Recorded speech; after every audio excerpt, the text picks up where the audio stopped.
बिस्मिल्लाहिर्रहमानिर्रहीम। अस्सलाम वालेकुम जी दोस्तों, कैसे हैं आप सब? उम्मीद करते हैं बिल्कुल खैरियत से होंगे। तो जी दोस्तों, आज की वीडियो में हम अकबरुद्दीन अवैसी का लेटेस्ट बयान, लेटेस्ट स्पीच देखेंगे। उनकी स्पीच सीतापुर महाद Bajrang Muni speech on Muslim women. आज हम इसके ऊपर रिएक्शन करने वाले हैं। ये वीडियो आज हम देखने वाले हैं, तो वीडियो बहुत जबरदस्त होने वाली है। मेरे साथ रहें, वीडियो को लाइक एंड शेयर भी जरूर कीजिएगा, चैनल को जरूर सब्सक्राइब करें। तो दोस्तों, वीडियो शुरू करते हैं। कि आज मुल्क के क्या हालात हैं, क्या हालात है मुल्क के आज? आप बताइए क्या हो रहा है मुल्क में? मंजलिस जब कहती है तो हम पे इल्जाम लगाते हैं। मैं पूछना चाहता हूं, कहां है वो सेक्युलर लोग? अखलाक को मारा गया, जाहिद को मारा गया, नुमान को मारा गया, अब एक हाफिज कुरान जुनैद को मारा गया, और एक यूनिवर्सिटी में पोस्ट ग्रेजुएट की स्टूडेंट। कहां पर, कौन सा मुकाम? वहां दिल्ली के आगे उत्तराखंड में उस लड़की पर तेजाब फेंक दिया गया। किस लिए? वो मुसलमान है। झारखंड में जला दिया गया, जला दिया गया, जिंदा जला दिया गया। राजस्थान में मार मार के पीट के मार दिया गया।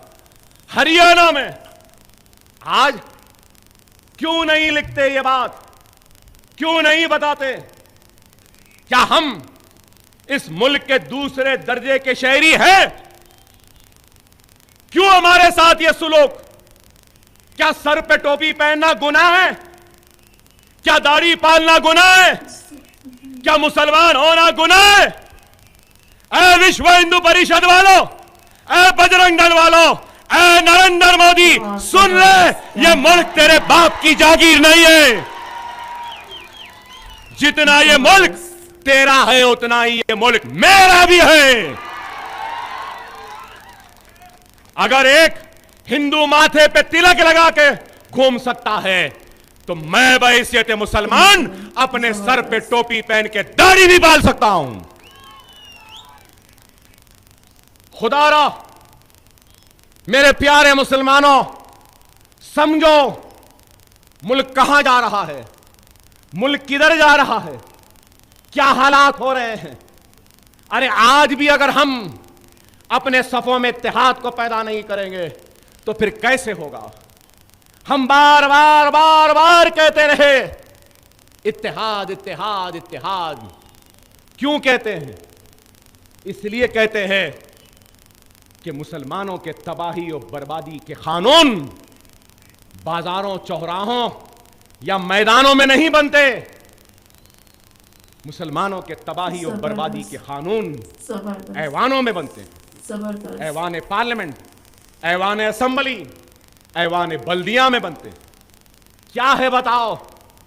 अरे अगर मुसलमान चाहे और मुसलमान अगर उठ जाए, मुनज़्ज़म हो जाए, मुत्तहिद हो जाए, तो आदाद शुमार को मैं जानता हूं और अपनी मालूमात की वजह से कह रहा हूं, किसी के रहम, किसी के करम, किसी की मदद की जरूरत नहीं है।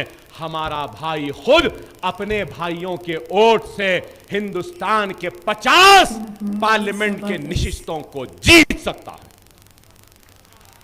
जीत सकता है। बंगाल, बिहार, उत्तर प्रदेश, आसाम, हैदराबाद की एक सीट, अरे हम जीत सकते हैं मेरे भाई। लेकिन अफसोस तो इस बात का है कि हम सिर्फ मुंतशिर हैं, बटे हैं। कोई देवबंदी है तो कोई बरेलवी है, कोई अहले सुन्नत है तो कोई अहले हदीस है, कोई अहले कुरान है तो कोई ये है। अरे याद रखो, याद रखो, दुश्मन का जब वार होता है तो वो ये नहीं देखता और ये नहीं पूछता कि तू देवबंदी है या बरेलवी है। क्या अखलाक देवबंदी थे या बरेलवी थे? क्या आप जानते हैं?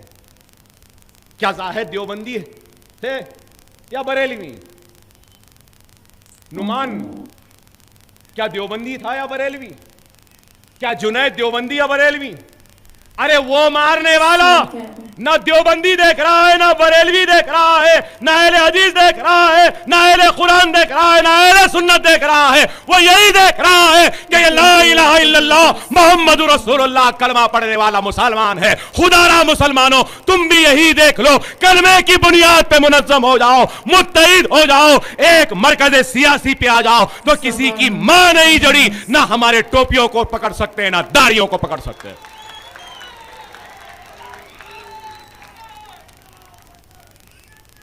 हमारा इंतशार जिम्मेदार है हमारे ऊपर होने वाले मजालिम का। बेराह रवी की जिंदगी जिम्मेदार है हमारे कत्ल और गारिदगिरी की। मसलकी इख्तिलाफ, मकतबी इख्तिलाफ, अकायद का इख्तिलाफ जिम्मेदार है हमारे ऊपर होने वाले मजालिम का। खुदारा खुदारा मेरे प्यारे मुसलमानों, मुनज्जम हो जाओ, मुत्तहिद हो जाओ। हर एक ने तुम्हारा इस्तेमाल किया, इस्तेसाल किया, तुमको दिया क्या? अरे आज अगर कोई पूछते हैं कि अपनी जमात की जरूरत क्या है, तो मैं उनसे कहूंगा अपनी जमात रही तो अपने दवाखाने हो सकते हैं, अपनी जमात रही तो अपने कॉलेज हो सकते हैं, अपनी जमात रही तो फिसादात में, पुलिस की फायरिंग में अगर अपना बच्चा जख्मी हुआ तो सरकारी दवाखानों में तड़प तड़प के दम तोड़ने की जरूरत नहीं है। अपने दवाखाने में हम अपने बच्चों की जान को बचा सकते हैं। अपनी जमात है तो अपने लिए लड़ सकती है। कोई लड़ा? 3 बरस के नरेंद्र मोदी के इख्तिदार में ओवैसी ब्रादरान के अलावा क्या किसी और मुसलमान ने आपकी नाइंसाफी पर आवाज उठाई? अरे इन 3 बरस में घर दार सब छोड़कर कभी बिहार तो कभी यूपी, कभी दिल्ली तो कभी महाराष्ट्र, कभी बंबई तो कभी इधर घूमते रहे, फिरते रहे। किसके लिए मेरे भाई? क्या हमारे लिए नहीं, हम अपने लिए नहीं, बल्कि हम अपने कलमों को मुसलमानों की अजमत के लिए, उनके विहार के लिए, उनकी ताकत के लिए घूमते रहे और मोदी को जवाब देते रहे। हारो या जीतो परवाह नहीं, बिल्कुल सही कह रहे हैं। हम तो अपना हक अदा कर रहे हैं ना। क्या डर के हम बैठ गए? बिहार में मुकदमे, बंबई में मुकदमे, यूपी में मुकदमे, महाराष्ट्र में मुकदमे, मध्य प्रदेश में मुकदमे, हरियाणा में मुकदमे। अरे कितने मुकदमे हैं मुझे खुद नहीं मालूम, इतने मुकदमे। बेंगलुरु में भी। तो क्या हम डरे? या डरना है या घर में बैठ जाना है?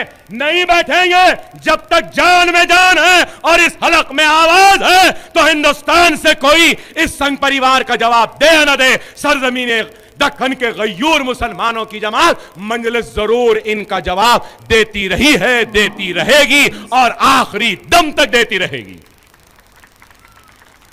यही इनको बुरा दिखता, इनको यही बुरा दिखता कि कोई नहीं है बोलने वाला, चाय वाले को चाय वाला। जी दोस्तों, कैसी लगी आपको वीडियो? ये मेरे पास अल्फाज है यार, इतनी अमेजिंग स्पीच, बहुत जबरदस्त। ये जब भी स्पीच करते हैं ना, सीरियसली ईमान ताजा हो जाता है कि क्या इंसान के इतना ये इस बंदे में ईमान कूट कूट के भरा हुआ है, इतना ये अपने मजहब, अपने इस्लाम के लिए इतना ये अपने अंदर जज्बा रखता है। Priceless, amazing. तो बहुत जबरदस्त थी वीडियो। कैसी लगी आपको वीडियो मुझे जरूर बताएं, कमेंट बॉक्स में जरूर बताया करें काइंडली कि आपको वीडियो कैसी लगती है। तो इंशाल्लाह नेक्स्ट बहुत ही जबरदस्त वीडियो में मिलेंगे, तब तक के लिए अल्लाह हाफिज।